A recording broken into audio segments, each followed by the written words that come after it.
Hey, ladies and gentlemen, it's Herb Trawick here. You know me from Pensado's Place and now the Parlor, and I'm with one of my favorites. It's kind of my yearly vacation companion in January. We take vacations at an odd month.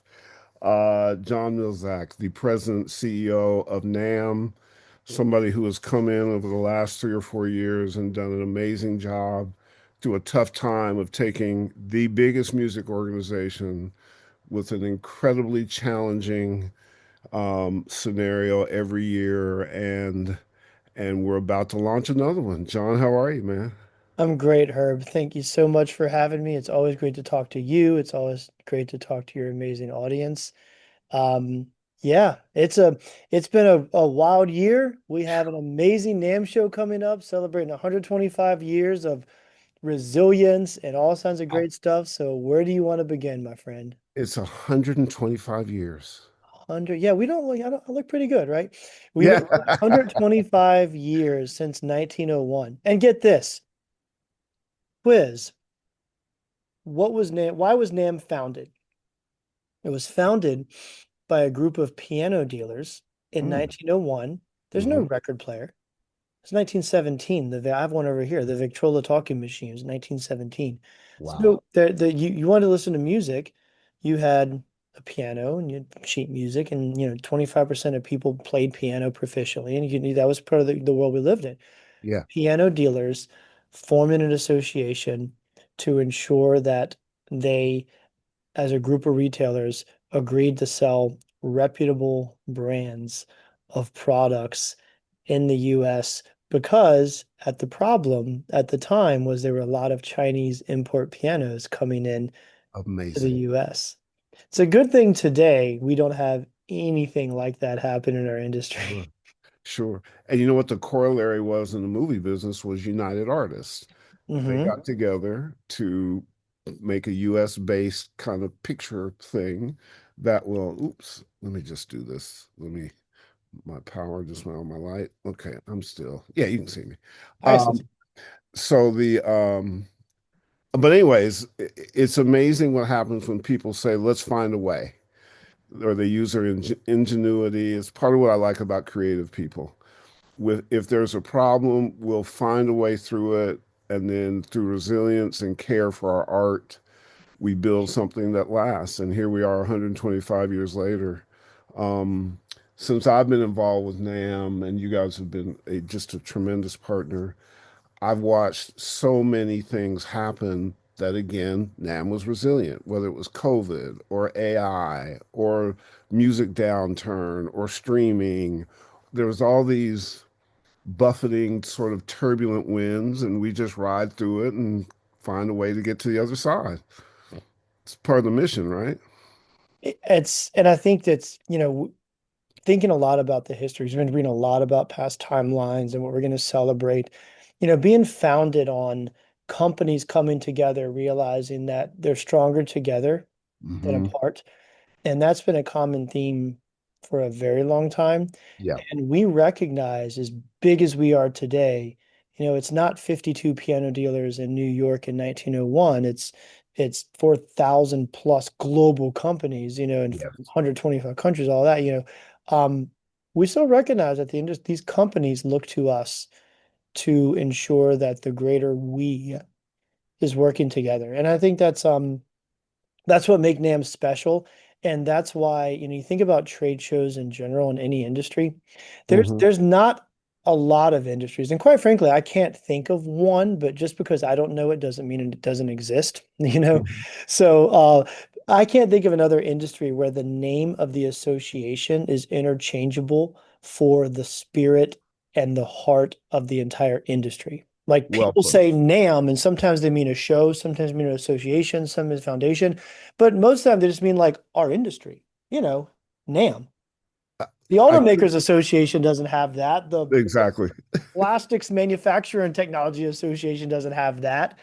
The It, Insurance Association doesn't have that. We have that. yeah. No, I think it is not only well put, I use it myself that way. NAM is something that I use that I expect people to understand what that means. Like it means what it means to you as a musician. For some, it might be a trade show. For some, it might, but it's just NAMM. NAMM is our umbrella. It's our kind of our protective thing we get under. It's where we go to meet people, to learn, to it goes beyond January. And that is a credit to the organization. And to me, when you came in, you inherited that and then enhanced it. And that has to be that's a mission driven thing. You don't accidentally fall into that. You think about it so that you continue it. So yeah, I can tell you to the degree that I'm an insider, I try to maintain being an outsider because I enjoy it so much. I feel, let me ask you a question.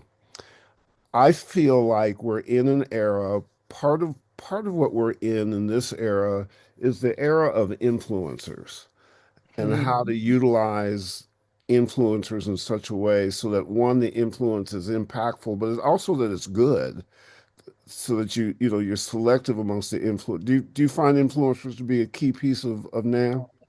And I'm glad you said an error. So influencers are absolutely a key piece in NAMM. It's Mm-hmm. a key piece of what, and it's been very strategic. We've just invested a lot in this area, but we Mm-hmm. do it because we understand the value of the NAMM show today is creating brand demand. Mm-hmm. Brand demand, and that can be a meeting with a distributor that you're trying to get to take on your product or Yep. put more energy behind your product. That can be a meeting with a retailer that you're trying to get to take on your product or put more energy in your product. That could be an influencer experience that tells your brand story to 3 million YouTube followers. Mm-hmm. Um, and that could be everything in between. Yeah. And I think that's really important to understand that like it's, we're a trade show that's about creating brand demand about products and influencers tell that story Mm-hmm. in a way that benefits everyone. Mm-hmm. Retailers want people coming in their store or going to their website looking for something because they've been influenced and inspired to get it. And I think that's key. I think that's Yeah. the era we're in. And it's a transition of our market. I mean, Yes. really it's always been, I mean, and you know this, but for anyone that's watching or listening that doesn't know this already, Yeah. it's always been about the musician. That's right. It's always been about the customer. It's That's always right. been about the music maker. That's the That's right. secret. I just spoiled it. Exclusive, right? Audio network, like Parlor exclusive. It's Yeah. always been about more music makers. And that music maker makes decisions about what they use and how they use it and why they use it and how it influences their music making or their producing or their live event. They use it because now they're looking to influencers and they have these tools to be able to go on YouTube and TikTok and Yeah. these really intimate relationships with people through Instagram on how things work and why. That's how they're making decisions. That's right. So you follow the herd. We're following the herd, and we've Yeah. always followed the musicians. I again, it's something that in my everyday experience in the business I've built, that's exactly what you do. And you can't lose sight of what the central mission is because it will destroy your planning. You have to follow the musicians. You have to know there was a time when there weren't influencers, but you still followed the musician. And now that you know where they are, being an influencer, you and having other influencers contact me and go, God, how do you do this? Well, one, you be honest. Two, Maurice White, when I worked with him with Earth, Wind, and Fire, he said to me one day, whatever you do, Herb, the reason I like you is you don't cheat the music. Hmm. And I was like, boom, it couldn't have been put simpler. Um, and that's what's interesting about if any of the folks that are watching this, the reason that you go to NAMM, and I want to see what John says, my take is that you get inside this community and Mm. what you don't know, you're going to learn. And what you might not have thought about, you're going to get exposed to.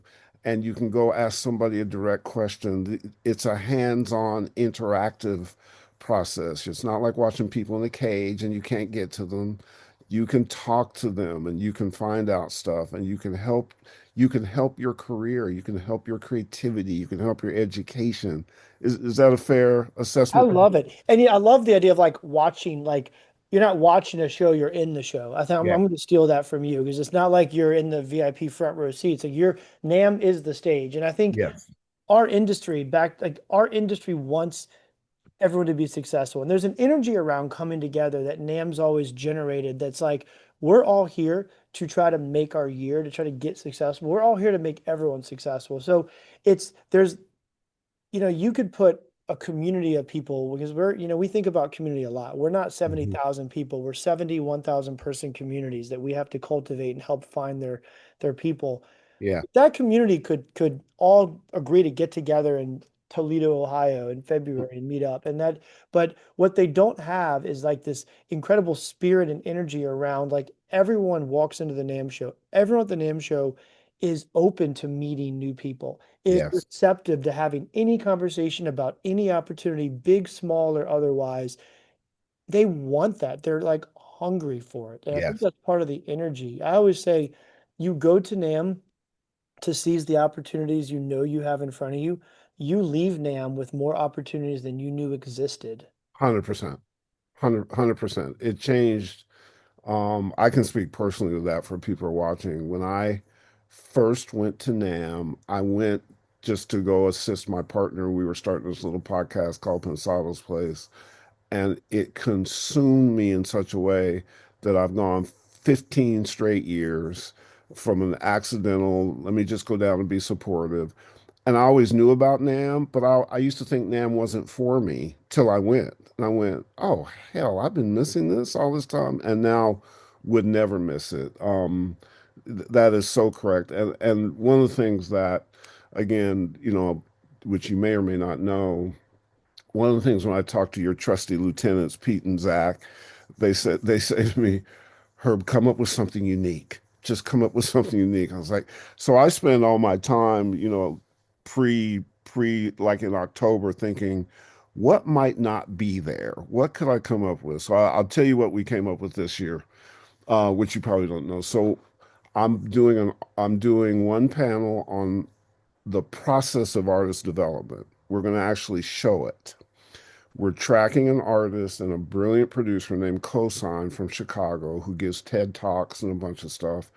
And an artist named Crystal Tamar, and we're showing them writing, creating, their ups, their downs, what the process of artist development really is, and then they'll be on the panel and you'll get to meet them with a couple of artist development executives because there are more people that are indies than they are in major labels. So we wanted to show the process of how you do this from the standpoint of people who do it well, because otherwise you're just flailing and hoping you see it on TikTok and you don't know whether you're getting good or bad. So we're going to show that.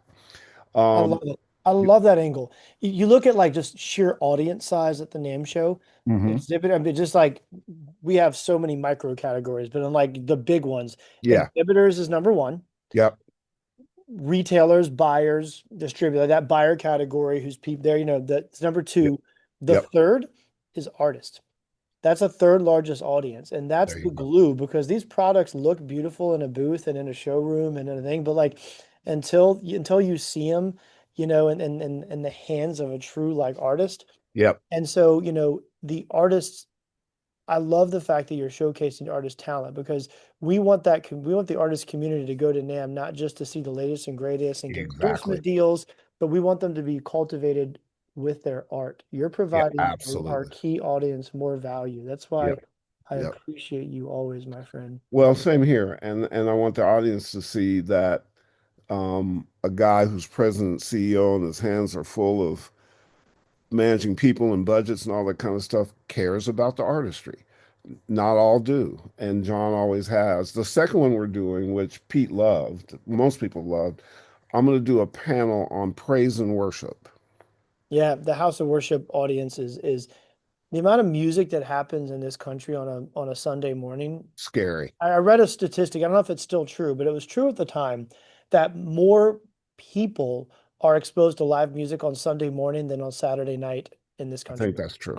I think that's true. If I just anecdotally think about how many, even the church I go to is nicknamed the Grammy Church, just because so many people in music make up. And if you don't know, they knew me because of Pensado's Place, but most people don't know, oh God, that person's with Usher, and this person's with Kanye West, and this person developed Ariana Grande, and this person just, and they're all just in our choir. And then multiply that across the country. In every denomination, there's music in a church being played by musicians.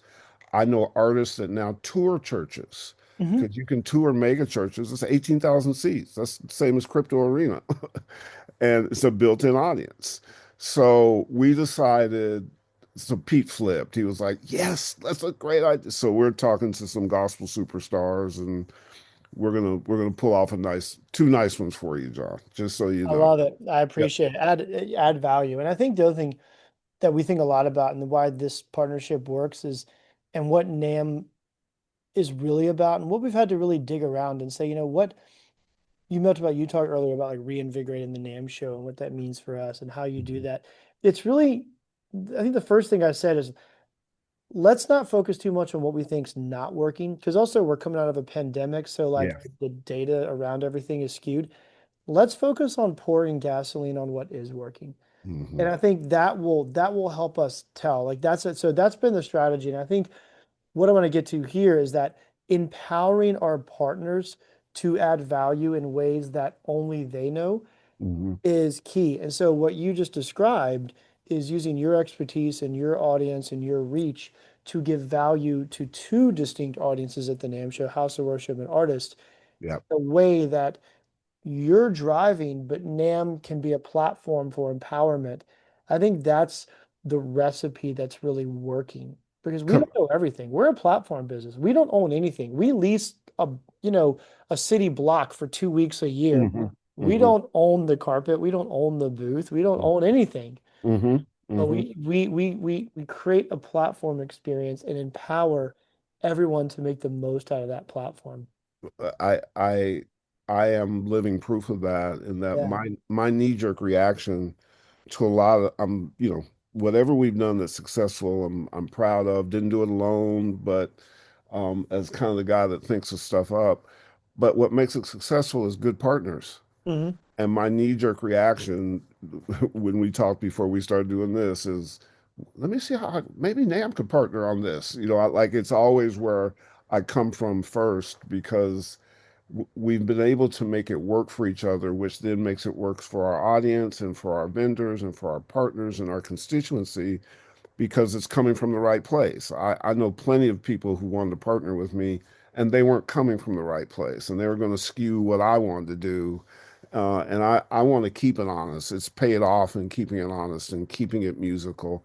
I also think this too. I'm curious about your take. I think music and audio, I now call them media. I don't really call Hmm. them musical and audio because you can't do much in today's world without touching one of those two electric wires. If you're trying to brand, if you're trying to get your message out, try to get your message out without music or something that supports it. Try to get your message out without understanding what you can do with audio. You can't really do it. So we're inculcated into almost everything now. And people need to come to experts to find out how to do it.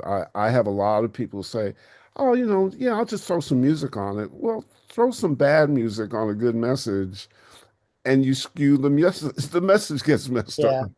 Yeah. It's interesting you say that. So my reaction here, Herb, is music is an art form. Yep. Um, Audio is it's like a field of study. It's like gear. It's kind of like a noun, a thing. Um, Yeah. but media is a communication channel. Hmm. Media is getting a message out. And so I like that combination because you're focused on media, and media is, social influencers, you do podcasters, musicians. I mean, Yep.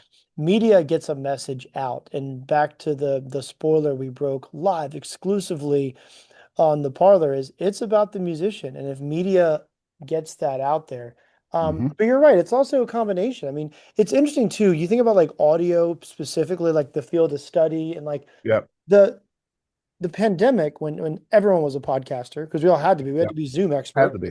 Yep. It actually made us all media person. We have this amazing 100%. new field of study of audio where I hate to say non-musician because I do believe everyone has musical bones in their body, whether they believe Hmm. it or not. But these people that are just trying to mix sound and voice and maybe a couple, intros and music, like podcasters that are using audio tools to create that, that's a musical art form. Absolutely. Because that's a piece that goes to an audience that brings joy. Absolutely. Absolutely. Look, you're Exhibit A. Before the Hmm. pandemic, we started something before they were even called podcasts. They weren't called podcasts in 2011. You were YouTubing before YouTubing was cool. I'm telling you, there was a moment where we were above the Kardashians in the early days for like 2 weeks. I was like, what the hell is going You on? mean the length of a Kardashian wedding? That's You were another above the discussion. Kardashians for a Kardashian. Exactly, exactly. And it was the marriage of audio, which was the Dave Pensado side, and me just saying, what would make it interesting? What if we combine this? What if we try this? And it just kept getting fed, and it got popular. And then I said, oh, there is something magical here if you respect the magic. And so we never really bastardized that. Yeah. And then then there were a bunch of people that we lovingly called Pensado after taxes that didn't come along and have such a pure pure vision. And they didn't do as well as us. And all of a sudden we're in 200 countries and we have all these fans and you know It's it organic and authentic, and people crave exactly. that. Back to That's your what idea now of like, is this the era of influencer? 100%. yeah, And people have access because this influencer, like this conversation, like people watching this conversation are witness. We haven't rehearsed this. I haven't right. talked to you in 6 months. 100%. But here we are, friends. Like we can just get into, but like we didn't. There's no question list. We just Yep. jump on and we go. This is organic 100%. and authentic, and I think people Yes. crave this. When you follow, the podcasters, the YouTubers, the gear reviewers, the musicians, the people we choose to follow, Hmm. we're getting like a really kind of intimate, organic view into their life. And that's what this generation craves. Yes. That's why brands are investing in influence. That's why NAMM's invested in influencer strategy.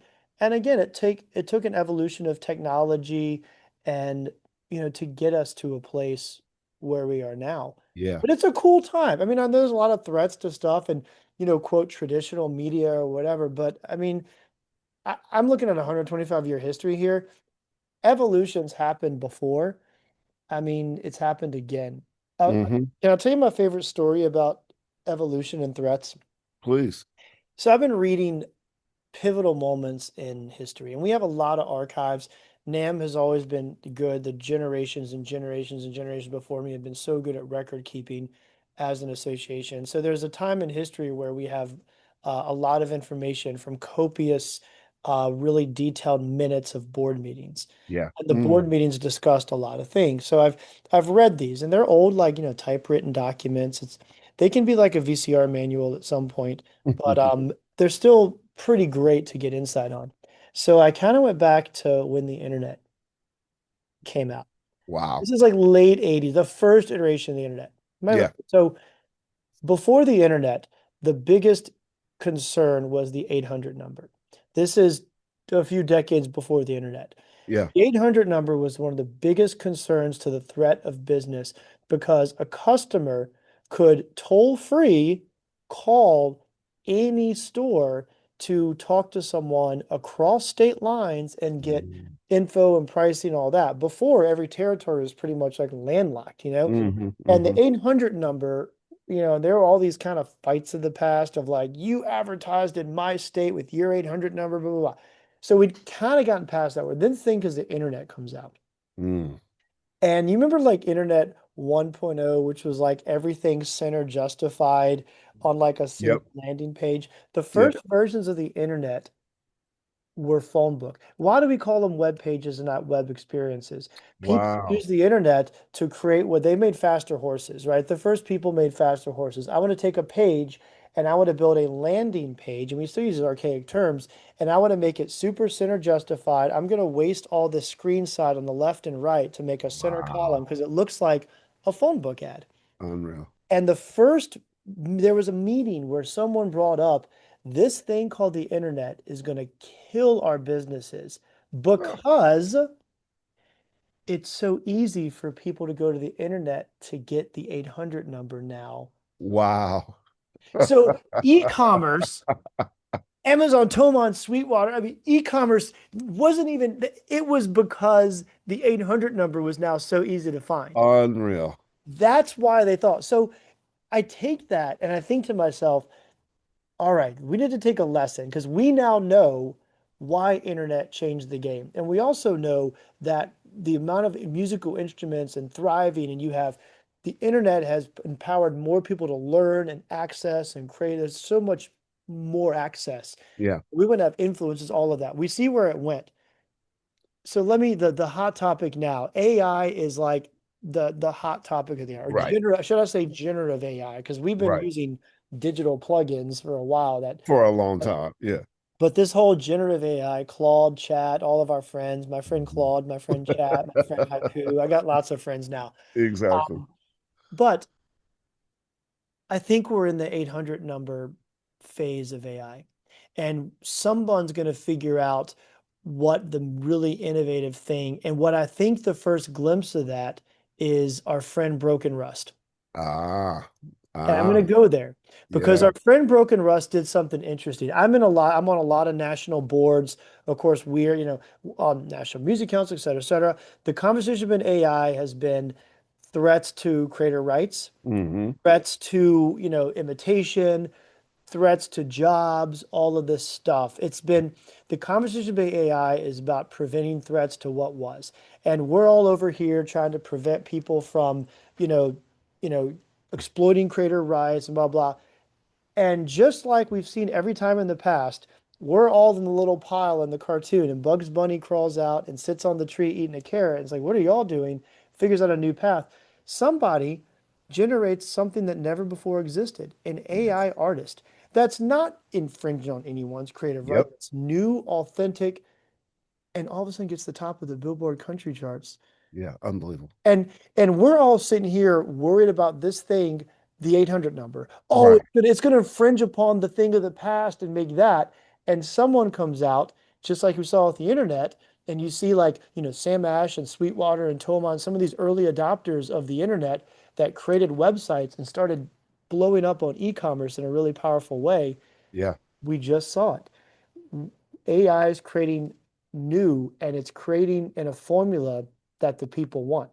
Yes. Say don't hate the player, hate the game. Whatever the thing is, the fact is, if people choose to listen to something more than something else, Hmm. it's about the musician, it's about the That's right. audience. That's right. No, you just did a treatise on why audience you want to go to NAMM. You will learn things like this. You'll learn it from people who think about it. You might not think about it. You might not even know it's going to affect you. And then you get there and go, oh, damn, I found a new way to go. Yes, I thank you, Herb, because that was my point. Like NAM, and now that you know how I think and a Hmm. building thing, like I look at all the times in history that something new happened in our industry. And I Hmm. look at how many times that there's always the early adopters and there's usually the threat to the past. I am an early adopter because Hmm. I can tell you over 125 years of history, when something comes out, it changes the game. The Yeah. quicker we work together as an industry to say, how do we work together and go this path sooner, the Yeah. better we are and the faster we are.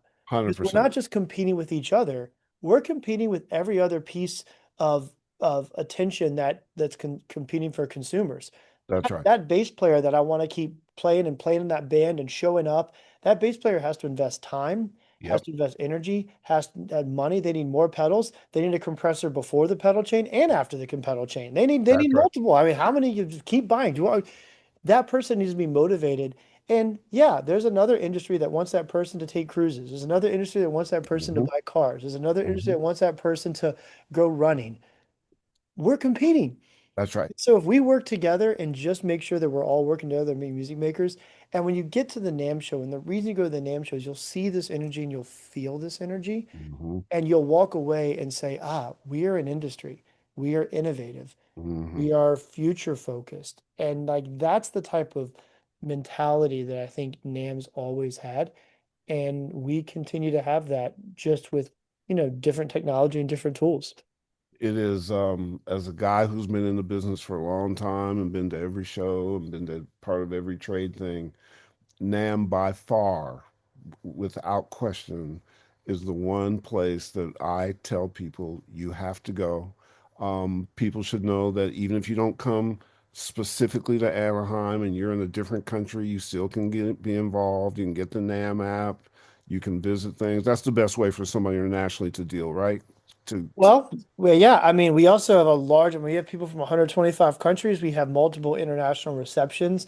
You know, we're definitely a global show. I'm glad you yes, mentioned the app because I'm sure everyone that's watching and listening to us now is saying, okay, well, yeah, how do I make the most of this? It sounds overwhelming. And so we've a couple things. If you want to come to the NAMM show, you can register right now. I think Herb, you actually have a code yes. you'll probably We put have in a that code. people can get a discount. Absolutely. So you can use that code. It'll be in the description, the chat. Herb will Yep. get take care of it. So go to NAMM.org, you create an account on NAMM.org, you go register, use the invite code Herb gets you, you can get in. And we'll ask you questions. We'll qualify who you are, what part of the Yep. industry you're in, because we have this qualified attendee path for artists and folks to come to the NAMM show and have value. But what's new this year is we have a brand new NAMM Show app. We're using a new tool, a new partner, a new vendor. We've reinvented this whole thing. So the second you register for the NAMM Show, you Mm-hmm. download that app, iOS, Android, the whole thing. Download Mm-hmm. that app, go to the app, it'll say log in with your email. Use the same email that you used to register. All the systems are connected. Party right You're on. automatically in. We have over 90% of our sessions are already published. All of our events are in there. We have gotten the NAMM show information out earlier than ever. And you have a planner tool now. You can go in and actually start making your NAMM show plan. You can see when these two amazing Oh, sessions that Herb nice. just mentioned, they're in Nice. the app right now. Yeah. Lock them in your planner, put it in your schedule. You can see all the exhibitors. You can see their new brand pages and all the multimedia tools they're giving. So you can Brilliant. start planning your NAMM experience now. Yes. Literally, register, app, and you can start planning today. That is Pretty cool. not only pretty cool, it is sage advice because the sooner that you get in, the sooner you see the plethora of options that you have, the more you'll build a better plan, the better your experience will be. Start now. Don't wait till the last minute. Get in it now. Look around. It is a fruitful, bountiful. You will leave that experience by app, in person, whatever you do, better. Period. Whether it's you as an artist, whether it's you as a smart person, whether it's stuff that you needed to learn, you will meet other people. I'm telling you, it's an invaluable experience. It's an invaluable community, and it's led by this gentleman, John. You inspire us because I get a chance to, in knowing and being part of the NAM family, just how all inclusive your mission is every year. This is a big beast. Hmm. And it takes dedicated people. I know your team who care about it. And that's for the people watching this, one of the things that your gut can always tell you if somebody's being honest with you. Hmm. Your gut will tell you. So And real recognize real. Yeah. yeah, absolutely. And game recognizes game. Hmm. Come to NAMM. He's John Mlynczak, President, CEO, trusted partner, great friend, and visionary. And John, I always thank you, man. I thank you so much, Herb. You've added so much value to the industry, to NAMM. I look forward to seeing you and Yeah, thank you for the opportunity to talk to you and your audience today. always, man. Talk to you shortly, brother. Thank you so much. See you, man.